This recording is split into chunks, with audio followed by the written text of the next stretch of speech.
Le 15 décembre 1995, deux amis inséparables disparaissent dans les quartiers nord de Marseille après être partis jouer au football sur un terrain vague. Karim Benali et Nicolas Paoli, tous deux âgés de 17 ans, ne rentreront jamais chez eux. 20 ans plus tard, en 2015, des pêcheurs remontent dans leur filet un porte-clés de l'Olympique de Marseille au fond du Vieux-Port. Gravé sur le métal terni, deux initiales, KB&NP, accompagnées d'une date qui changera tout. 28 décembre 1995. Comment ce porte-clés a-t-il pu être daté 13 jours après la disparition officielle des deux adolescents? Qu'est-ce qui s'est réellement passé pendant ces 13 jours d'absence dans les rues dangereuses de Marseille? Avant de continuer avec cette histoire troublante, si vous appréciez les cas mystérieux réels comme celui-ci, abonnez-vous à la chaîne et activez les notifications pour ne manquer aucun nouveau cas. Maintenant, découvrons comment tout a commencé. Marseille, automne 1995. La deuxième ville de France traverse une période particulièrement sombre. Les quartiers nord, notamment le 15e arrondissement, sont le théâtre d'une guerre sourde entre différents clans qui se disputent le contrôle du trafic d'héroïne. La Castellane, la Savine, les Oliviers, ces noms résonnent comme des territoires interdits où les règlements de compte se succèdent avec une régularité inquiétante.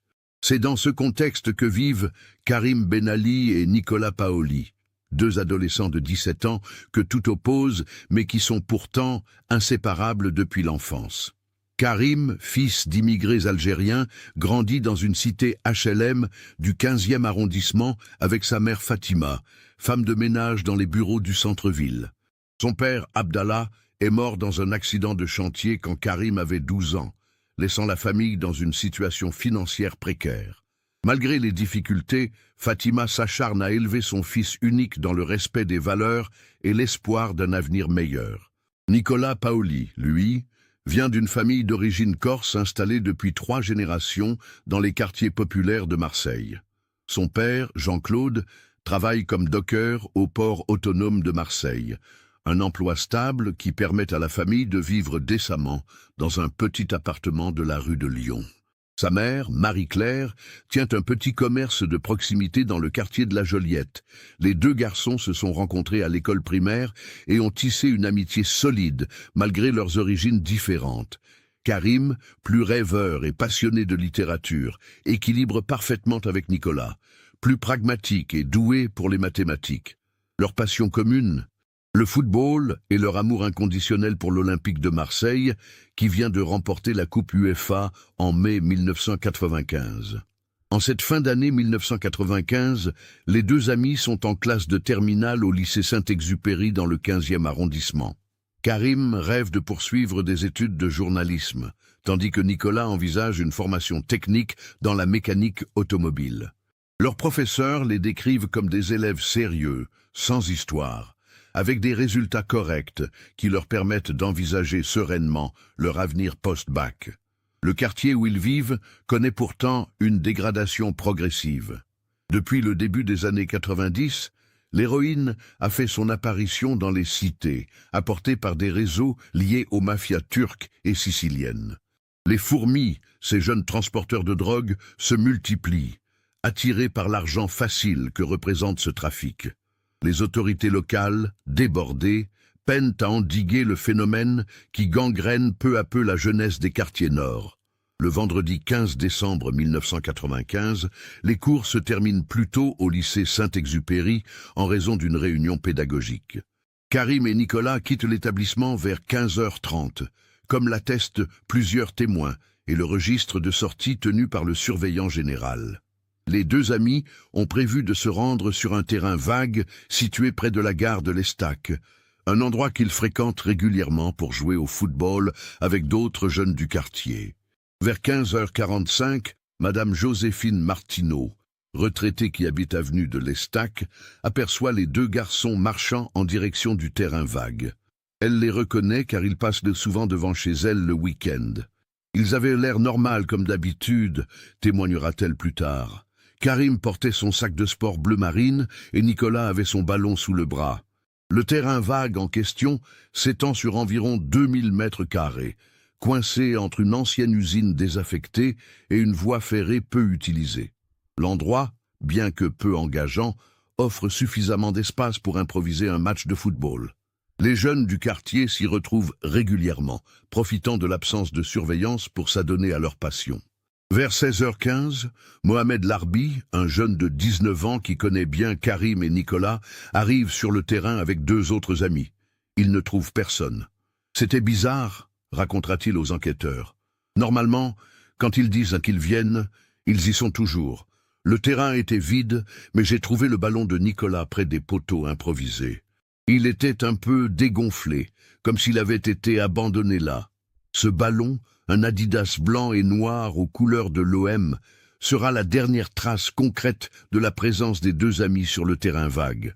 Mohamed et ses copains décident de l'emporter, pensant que Nicolas reviendra le chercher le lendemain. À 18h30, Fatima Ben Ali commence à s'inquiéter. Karim avait promis de rentrer avant 18h pour l'aider à préparer le repas du soir, une habitude qu'il respecte scrupuleusement depuis la mort de son père. Elle contacte Marie-Claire Paoli, qui confirme que Nicolas n'est pas rentré non plus. Les deux mères décident d'attendre encore un peu, pensant que leurs fils ont peut-être traîné avec des amis. Vers 20h, l'inquiétude devient palpable. Jean-Claude Paoli, rentré du travail, décide de partir à la recherche des deux garçons. Il se rend d'abord au terrain vague, qu'il trouve désert.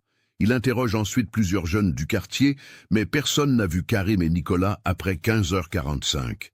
À 22h30, les deux familles se rendent au commissariat du 15e arrondissement pour déposer une main courante.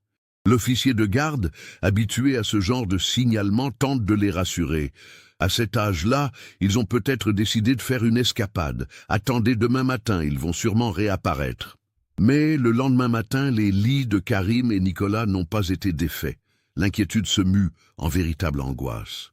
Le samedi 16 décembre à 8h, les familles retournent au commissariat pour déposer une plainte officielle pour disparition inquiétante. L'enquête est confiée à l'inspecteur Laurent Mercier, un homme de 45 ans qui travaille depuis 15 ans à la police judiciaire de Marseille. Père de deux enfants, il comprend immédiatement l'angoisse des familles et lance rapidement les premières investigations. Les vérifications d'usage sont effectuées. Hôpitaux, morgues, centres de rétention. Aucune trace des deux adolescents. Mercier fait également diffuser leur signalement dans tous les commissariats de la région PACA. Les photos de Karim et Nicolas sont placardées dans tout le quartier. L'inspecteur interroge méthodiquement les proches des deux garçons. Leurs camarades de classe confirment qu'ils n'avaient pas d'ennemis particuliers et qu'ils ne s'étaient pas confiés sur d'éventuels projets de fugue. Les professeurs dressent le même portrait. Deux élèves sérieux, sans problème particulier. Mohamed Larbi, le jeune qui a trouvé le ballon, est interrogé le 18 décembre. Il remet l'objet aux enquêteurs et explique les circonstances de sa découverte. Le ballon est envoyé au laboratoire de police scientifique pour analyse, mais les résultats ne révèlent rien d'anormal. Parallèlement, Mercier fait effectuer des recherches dans un périmètre de plusieurs kilomètres autour du terrain vague. Des plongeurs de la police nationale explorent le port de l'Estac et les bassins environnants. Des maîtres chiens battent les terrains vagues et les friches industrielles du secteur. Toutes ces recherches demeurent infructueuses. Le 20 décembre, soit 5 jours après la disparition, l'enquête prend une tournure différente. Mercier reçoit un appel anonyme. « Si vous cherchez les deux petits, demandez donc à Ahmed ce qu'il en a fait. » L'appel, passé depuis une cabine téléphonique de la gare Saint-Charles, ne peut être retracé. Ahmed, surnommé Le Borgne, est bien connu des services de police. Ce trentenaire d'origine tunisienne contrôle une partie du trafic de drogue dans les quartiers nord. Plusieurs fois arrêté mais jamais condamné faute de preuves suffisantes, il est soupçonné d'être à la tête d'un réseau de distribution d'héroïne. Mercier décide de placer Ahmed sous surveillance discrète. Pendant 3 semaines, les policiers observent ses mouvements, ses contacts, ses habitudes. Mais rien dans son comportement ne suggère qu'il détient des informations sur la disparition des deux adolescents. Le 10 janvier 1996, soit près d'un mois après la disparition, Mercier interroge Ahmed dans le cadre d'une garde à vue. L'homme nie catégoriquement toute implication dans l'affaire. « Je connais même pas ces gosses », affirme-t-il. « Pourquoi je ferais du mal à des gamins? J'ai mes propres enfants. » L'alibi d'Ahmed pour le 15 décembre est vérifié.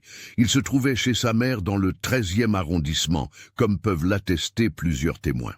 L'enquête piétine. Les semaines passent sans révélation majeure. Mercier explore toutes les pistes possibles. Fugue amoureuse, enlèvement crapuleux, accident suivi de délit de fuite. Il interroge les chauffeurs de bus, les commerçants, les habitants du quartier. Certains témoignent avoir vu les deux garçons traîner avec des types louches quelques jours avant leur disparition. Mais ces témoignages restent vagues et contradictoires. En février 1996, l'enquête est élargie au niveau national. Les photos de Karim et Nicolas sont diffusées dans l'émission Avis de recherche sur France 2. Plusieurs dizaines d'appels affluent, mais aucun ne fournit d'éléments décisifs. La théorie de la fugue commence à prendre corps dans l'esprit de certains enquêteurs. Les deux amis, sans histoires en apparence, cachaient peut-être des secrets. L'adolescence est une période de transformation, et il n'est pas rare que des jeunes prennent des décisions impulsives. Mais cette hypothèse ne convainc pas les familles, qui connaissent leurs enfants et affirment qu'ils n'avaient aucune raison de fuir. Au printemps 1996, faute d'éléments nouveaux, l'enquête entre dans une phase de ralentissement. Mercier continue de recevoir des témoignages sporadiques, mais aucun ne permet de relancer sérieusement les investigations. Le dossier reste ouvert, mais les moyens alloués diminuent progressivement. Pour les familles Ben Ali et Paoli, la disparition de leur fils marque le début d'un calvaire qui va durer 20 ans. Fatima Ben Ali, déjà fragilisée par la mort de son mari, sombre dans une dépression profonde. Elle perd son emploi de femme de ménage, incapable de se concentrer sur ses tâches quotidiennes. Ses nuits sont hantées par l'image de son fils unique, et elle développe une forme d'agoraphobie qui l'empêche de sortir de chez elle. Jean-Claude Paoli réagit différemment. Homme d'action, il refuse de baisser les bras. Il colle des affiches dans tout Marseille, interroge lui-même les habitants des quartiers, lance des appels dans les médias locaux. Sa femme Marie-Claire, plus pragmatique, essaie de maintenir une vie normale tout en soutenant les recherches de son mari. Les deux familles se rapprochent dans l'épreuve. Fatima trouve en Marie-Claire une confidente qui comprend sa douleur. Jean-Claude devient une figure paternelle de substitution pour la veuve, l'aidant dans ses démarches administratives et l'encourageant à ne pas perdre espoir. Chaque année, le 15 décembre, une messe est organisée à l'église Saint-Barthélemy du 15e arrondissement. Les familles, accompagnées de quelques amis fidèles, se recueillent en mémoire des deux disparus. Ces cérémonies, d'abord suivies par de nombreuses personnes, rassemblent de moins en moins de monde au fil des ans. Le quartier, lui, évolue. Les problèmes de drogue s'aggravent, les règlements de compte se multiplient. En 1999, un jeune de 16 ans est abattu en pleine rue, à 2 pas du terrain vague où Karim et Nicolas ont été vus pour la dernière fois. L'opinion publique s'habitue progressivement à cette violence, et la disparition des deux amis devient un fait divers parmi d'autres. Mercier, muté à la brigade financière en 1998, continue de s'intéresser au dossier. Il appelle régulièrement les familles, vérifie les éventuelles nouvelles pistes, mais les années passent sans apporter de réponse. En 2005, soit 10 ans après la disparition, Jean-Claude Paoli décide de créer une association, Karim et Nicolas, n'oublions pas. Cette structure modeste vise à maintenir l'affaire sous les projecteurs et à aider d'autres familles confrontées à la disparition d'un proche. L'association organise des manifestations, distribue des tracts, maintient une présence sur les réseaux sociaux naissants. Fatima Ben Ali, encouragée par Marie-Claire, finit par rejoindre l'association en 2007. Sa participation aux activités l'aide à sortir de son isolement. Elle témoigne dans des collèges et lycées, expliquant aux jeunes les conséquences dramatiques d'une disparition sur les familles. Mais les années qui passent érodent lentement l'espoir. En 2010, pour les 15 ans de la disparition, seule une quinzaine de personnes participent à la messe commémorative. Les médias locaux consacrent encore quelques lignes à l'affaire, mais l'intérêt du public s'amenuise. C'est dans ce contexte que survient, le 3 avril 2015, un événement qui va tout changer.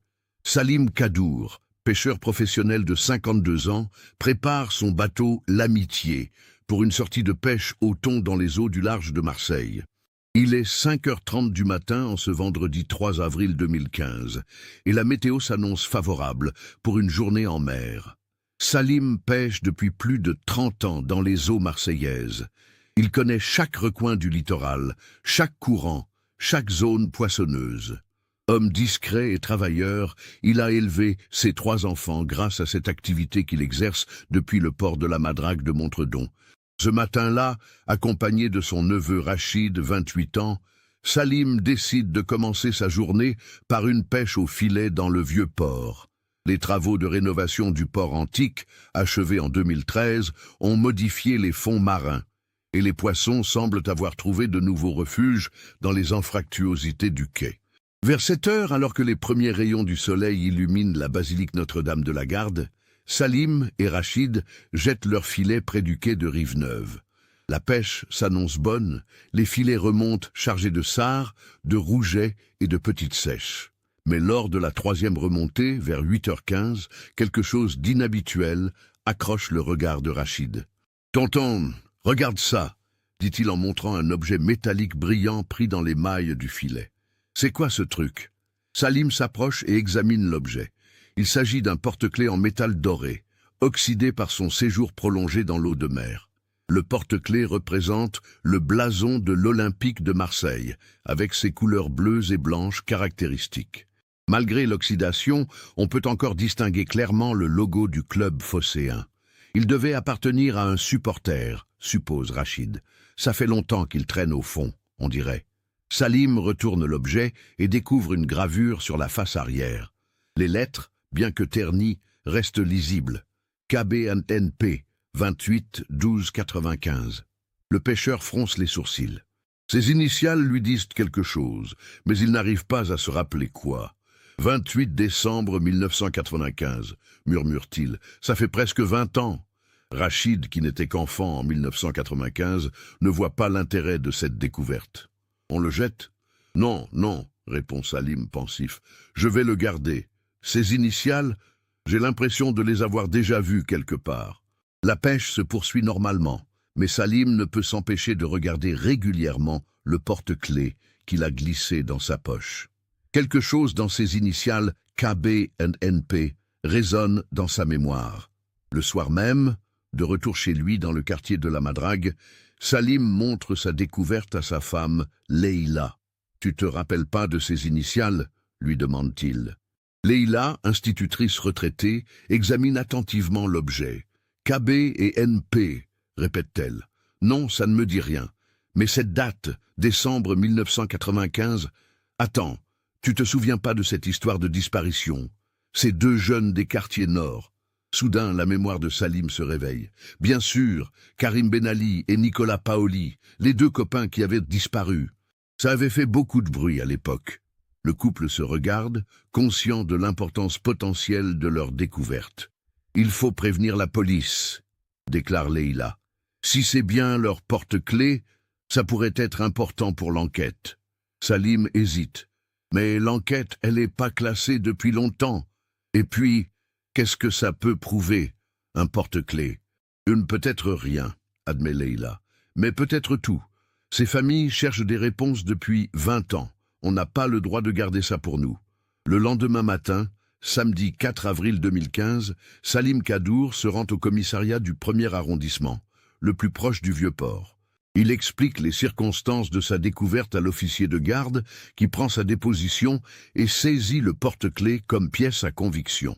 Le lundi 6 avril 2015, la découverte du porte-clés remonte jusqu'au bureau du capitaine Sophie Giraud, 42 ans, chef de la section criminelle de la police judiciaire de Marseille. Giraud, arrivé à Marseille en 2010 après un passage à Lyon, connaît l'affaire Benali Paoli pour avoir épluché tous les dossiers non élucidés lors de sa prise de poste. L'officier examine attentivement le porte-clés. La gravure est nette, Les initiales correspondent, mais un détail l'interpelle. La date du 28 décembre 1995. 13 jours après la disparition officielle, murmure-t-elle. Comment est-ce possible? Giraud ressort le dossier original, un classeur épais de plusieurs centaines de pages. Elle relit minutieusement les témoignages, les procès-verbaux, les rapports d'expertise. Quelque chose lui a échappé, à elle et à ses prédécesseurs. Le premier réflexe de Giraud est de faire examiner le porte-clés par le laboratoire de police scientifique. Les experts confirment que l'objet a bien séjourné dans l'eau de mer pendant une période prolongée, compatible avec une immersion depuis les années 90. L'analyse de l'usure et de l'oxydation suggère même une durée d'immersion d'environ 20 ans. Plus intéressant encore, des traces d'ADN sont détectées sur le porte-clés. Bien que dégradées par le séjour dans l'eau salée, elles permettent d'obtenir un profil génétique partiel. Giraud fait rechercher dans les fichiers nationaux, mais aucune correspondance n'est trouvée. Le 10 avril, Giraud convoque les familles Benali et Paoli. Fatima arrive accompagnée de Marie-Claire, les deux femmes maintenant âgées respectivement de 58 et 61 ans. Jean-Claude, 63 ans, a pris sa retraite anticipée en 2012 après un accident de travail sur les docks. Giraud leur présente le porte-clés dans un sachet transparent. L'émotion est immédiate. « C'est bien celui de Nicolas », confirme Jean-Claude d'une voix étranglée. « Je le lui avais offert pour ses 16 ans. Il ne s'en séparait jamais. » Fatima, plus réservée, examine l'objet attentivement. La gravure, c'est Karim qui l'avait faite. Il avait trouvé un graveur près du lycée, un petit artisan du cours Belsons. Il voulait marquer leur amitié. « Mais cette date, » reprend Jean-Claude, « 28 décembre 1995. Ils avaient disparu le 15 décembre. Comment c'est possible ? Giraud explique que c'est précisément cette anomalie qui rend la découverte si importante. Cela signifie que vos fils étaient encore vivants le 28 décembre 1995, ou du moins que l'un d'eux l'était. Nous allons reprendre l'enquête depuis le début.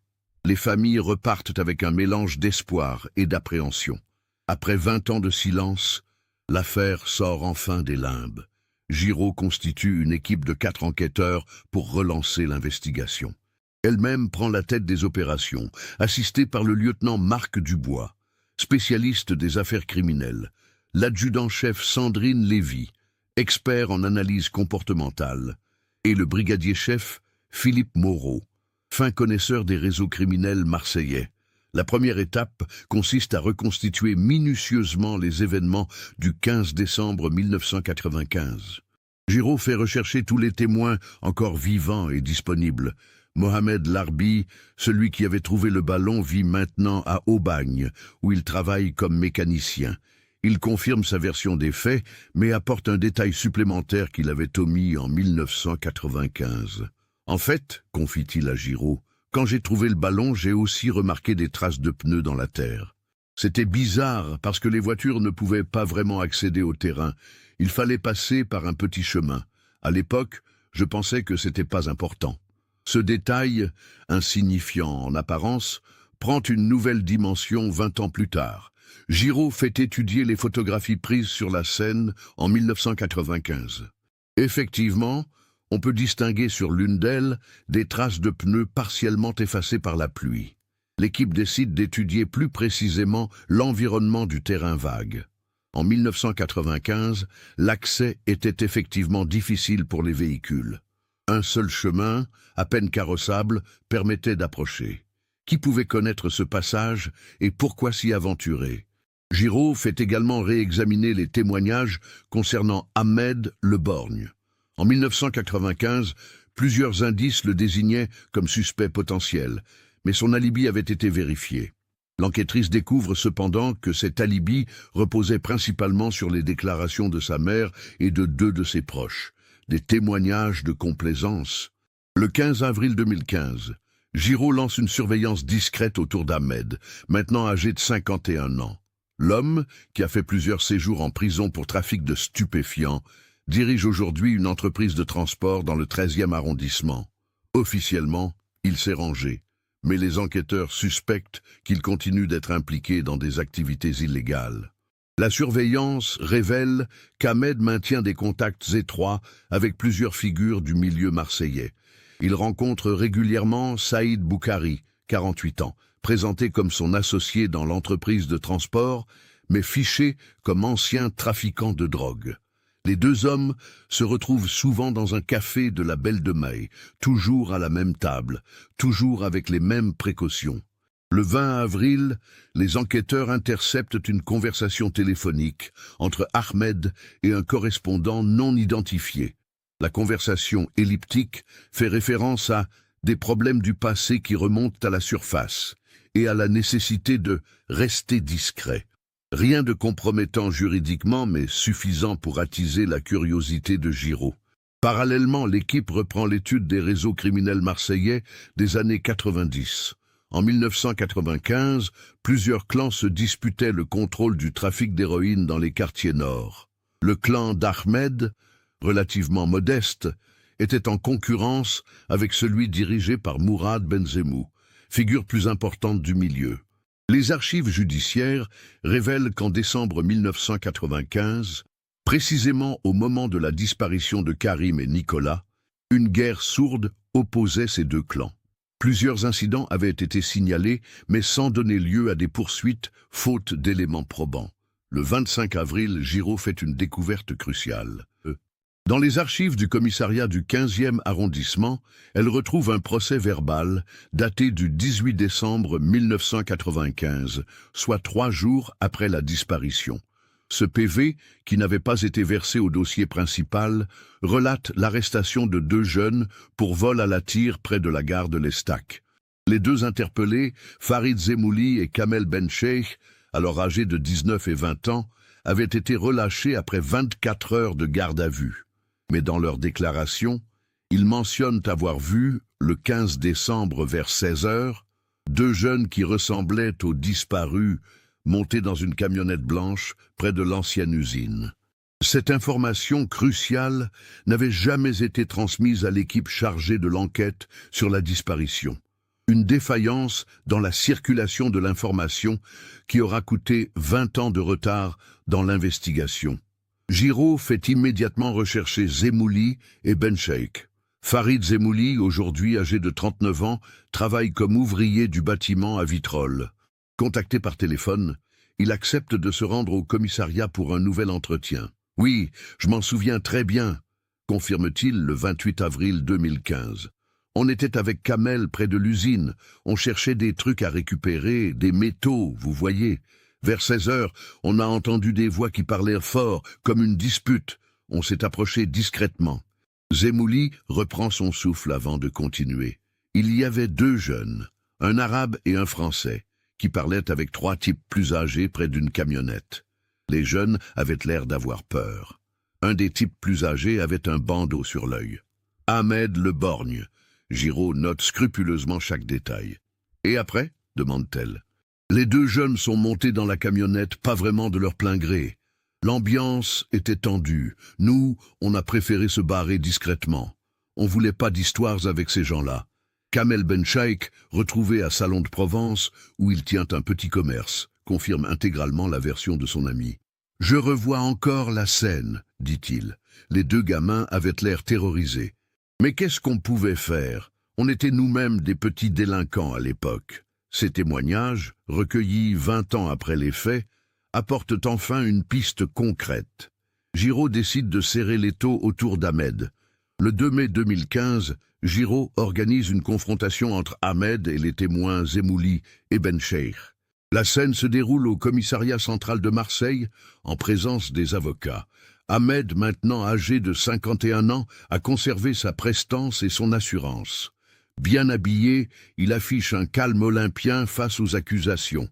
« Je ne reconnais pas ces messieurs », déclare-t-il, « et leurs accusations sont fantaisistes. » Mais Zemouli insiste. « C'est bien lui, j'en suis sûr. » Le bandeau sur l'œil, la cicatrice sur la joue gauche, la façon de parler. 20 ans après, je le reconnais parfaitement. Bencheikh confirme. Aucun doute possible. C'est bien l'homme que nous avons vu ce jour-là. L'avocat d'Ahmed, maître Bernardi, conteste la valeur de ces témoignages. Mes clients parlent d'événements vieux de 20 ans. Comment peut-on accorder foi à des souvenirs si anciens? Giraud ne se décourage pas. Elle fait placer Ahmed sous surveillance rapprochée et lance des recherches approfondies sur son entourage de 1995. L'objectif, identifier les complices qui l'accompagnaient ce 15 décembre. Le 8 mai, les enquêteurs obtiennent une première piste.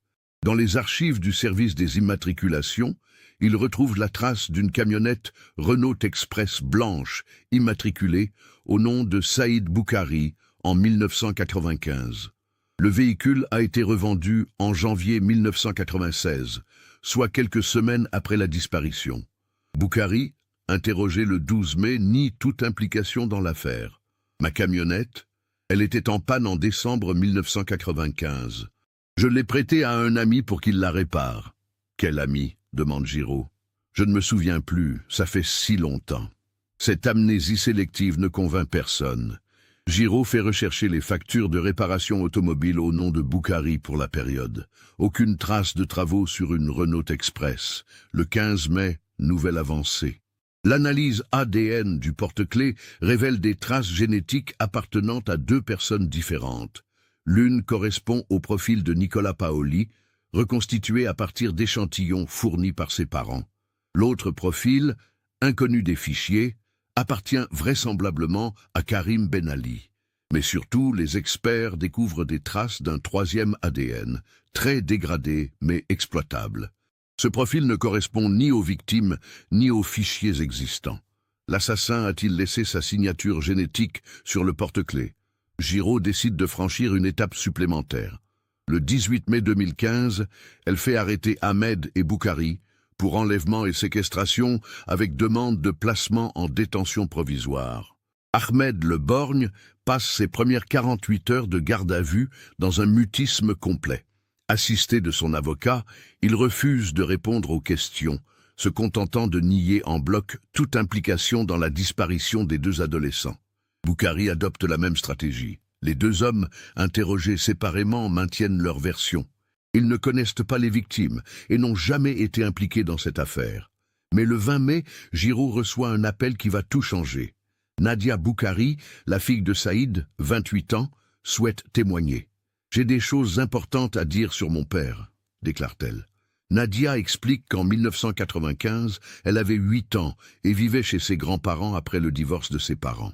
Fin décembre 1995, mon père est venu me voir. Il était très agité, pas normal. Il m'a dit qu'il devait partir quelque temps, que des problèmes s'étaient reproduits. La jeune femme poursuit. Il avait peur, ça se voyait. Il a donné de l'argent à ma grand-mère et il a dit « Si on me demande, je n'étais pas là en décembre. Moi j'étais petite, je ne comprenais pas. » Ce témoignage, bien que fragile car reposant sur les souvenirs d'enfance, apporte un élément nouveau. Giraud décide de confronter Boukhari à ses déclarations. « Votre fille se trompe », proteste Boukhari. Elle mélange tout. Les enfants inventent. Mais face à l'insistance de l'enquêtrice, ses certitudes commencent à s'effriter. « D'accord, j'ai peut-être eu des problèmes à cette époque. Mais pas avec ces gamins. »« Quel problème ?» insiste Giraud. Long silence. Boukhari regarde son avocat qui hoche imperceptiblement la tête. « On avait eu des embrouilles avec le clan de Benzemou. Ils voulaient récupérer notre territoire. Il y a eu des incidents. Quel rapport avec Karim et Nicolas ?» Nouveau silence. Puis d'une voix à peine audible, « Ils ont vu quelque chose qu'ils n'auraient pas dû voir. » Giraud sent que le verrou va sauter. Elle laisse s'installer le silence, technique d'interrogatoire classique. Le 15 décembre, on avait rendez-vous avec des types de Benzemou pour négocier les territoires. Ça a mal tourné, il y a eu des coups de feu. Un des leurs a été touché. L'aveu partiel ouvre une brèche. Giraud pousse son avantage. Et les deux jeunes? Ils étaient au mauvais endroit au mauvais moment. Ils ont tout vu. On ne pouvait pas les laisser partir. Donc vous les avez enlevés? Boukhari baisse la tête. Ahmed a dit qu'il fallait les faire taire. Temporairement, le temps que les choses se calment. Temporairement comment? On les a emmenés dans un entrepôt à la Joliette. Ahmed connaissait l'endroit. Il était désaffecté. Cette révélation constitue un tournant majeur dans l'enquête. Giraud fait immédiatement convoquer Ahmed pour une nouvelle confrontation. Face aux aveux partiels de son complice, Ahmed Le Borgne comprend que son système de défense s'effondre. Après consultation avec son avocat, il accepte de clarifier certains points. C'est vrai qu'on a eu des problèmes en décembre 1995, admet-il, mais on n'a jamais voulu faire de mal à ces gosses. Racontez-nous ce qui s'est passé. Ahmed reprend son souffle. Le 15 décembre, on avait une réunion avec Mourad Benzemou et ses hommes près du terrain vague.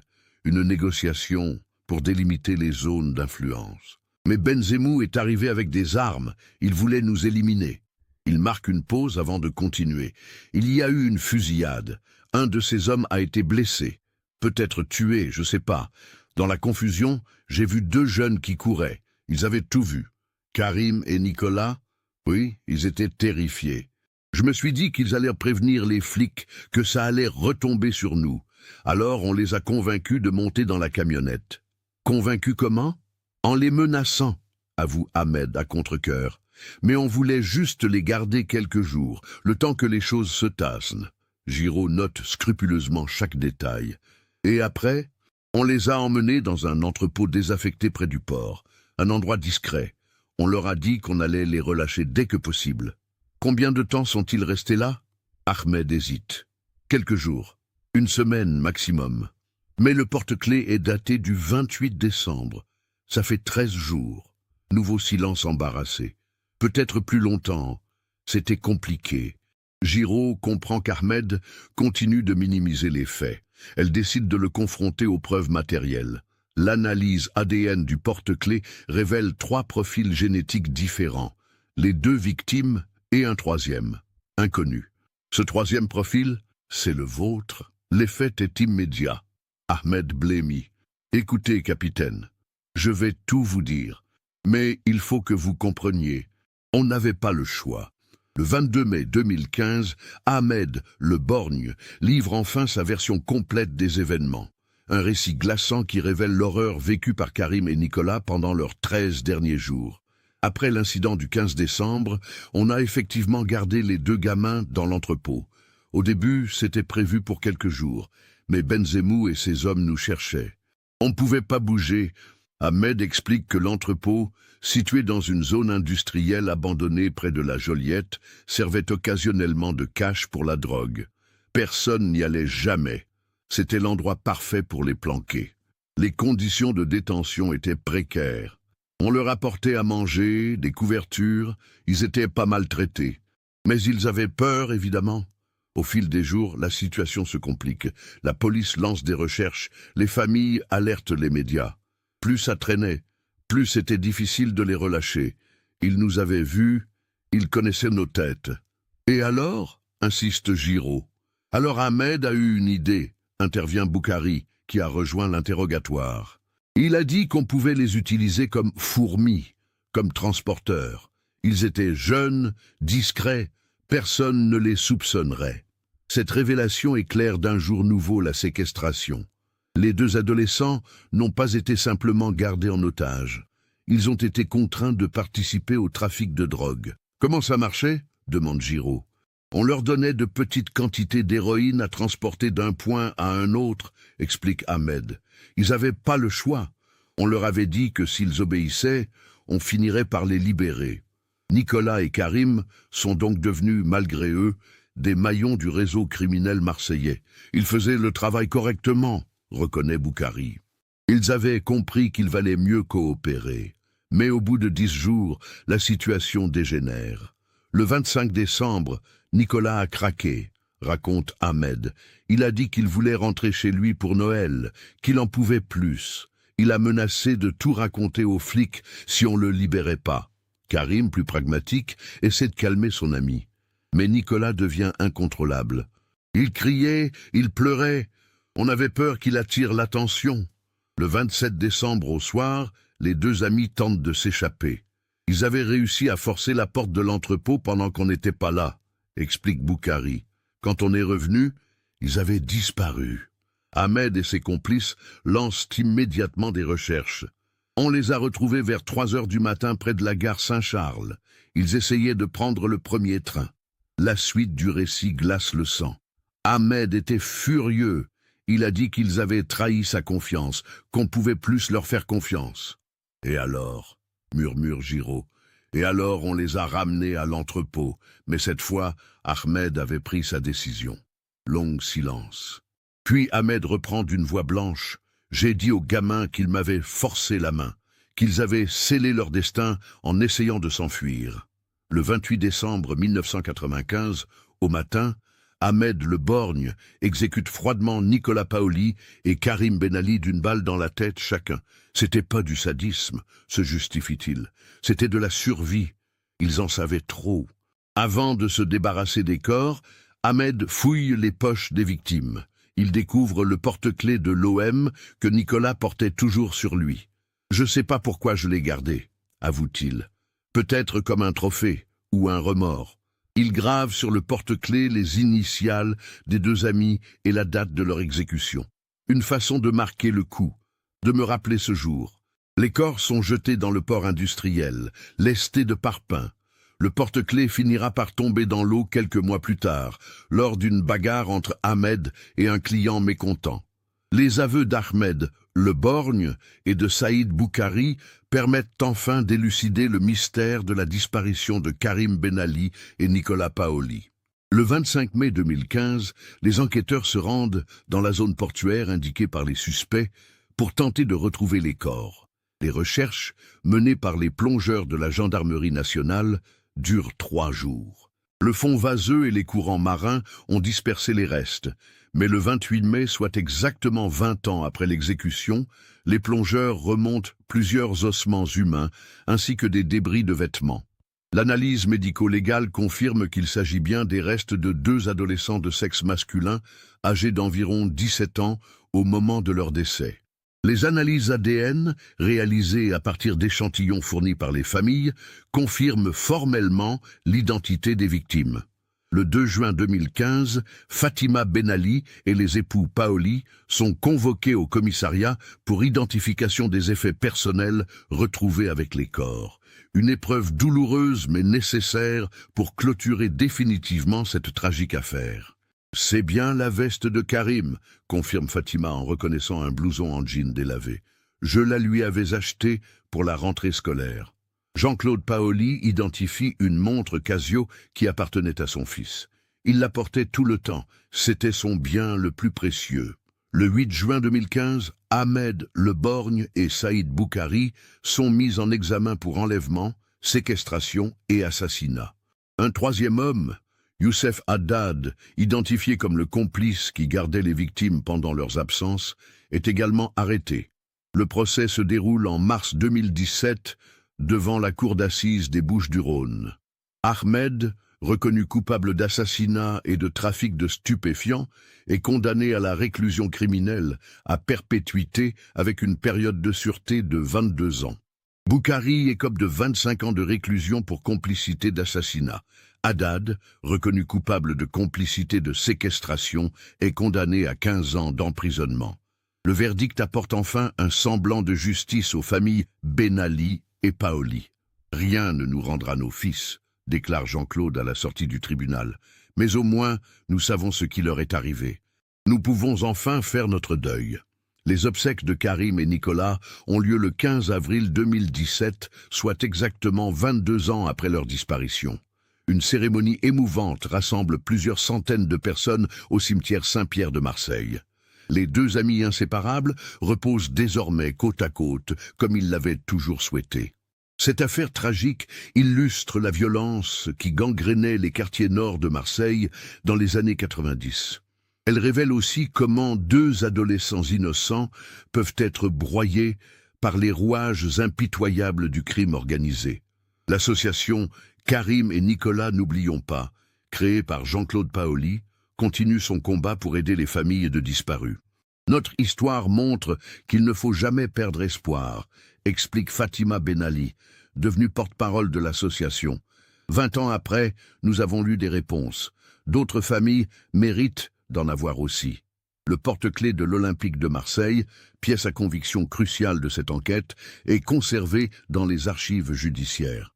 Cet objet apparemment anodin aura finalement permis de révéler la vérité sur l'une des affaires criminelles les plus marquantes de Marseille. Quant au terrain vague où tout a commencé, Il a été reconverti en 2018 en espace vert dédié à la mémoire des deux amis. Une plaque commémorative rappelle leur histoire. À la mémoire de Karim Ben Ali et Nicolas Paoli, victimes innocentes de la violence urbaine, que leur amitié serve d'exemple aux générations futures.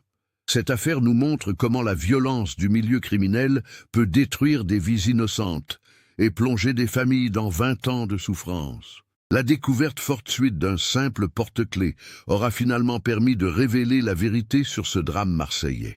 Qu'avez-vous pensé de cette histoire? Aviez-vous deviné l'implication du trafic de drogue dès les premiers indices? Partagez vos réflexions dans les commentaires.